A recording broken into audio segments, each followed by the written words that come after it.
مزید جانتے ہیں رانا ذوالفقار سرور ڈسٹرکٹ بیورو چیف ساہیوال سے۔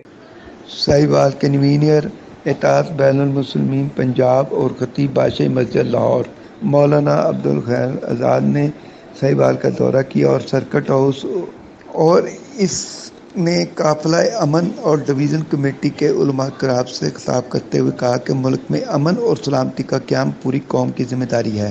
علماء اور عوام متحد ہو کر ملک دشمنوں کے ناپاک عزائم کو خاک میں ملا دیں۔ انہوں نے مزید کہا کہ حکومت انتظامیہ کے ساتھ ساتھ تمام مکتب فکر کے علماء، مذہبی رہنما اور عوام الناس ملک کو متحد کریں۔ انہوں نے مزید کہا کہ علماء اپنے مسلک کو چھوڑو نہیں اور کسی کے مسلک کو چھیڑو نہیں کے اصول پر عمل پیرا ہو۔ اس موقع پر کمشنر احسن وحید، ڈپٹی کمشنر ذیشان جاوید اور علماء کی کثیر تعداد بھی موجود تھی۔ رانا ذوالفقار سرور ڈسٹرکٹ بیورو چیف سامر رحمان کے ساتھ گلوبل آئی ٹیم تلنگانہ۔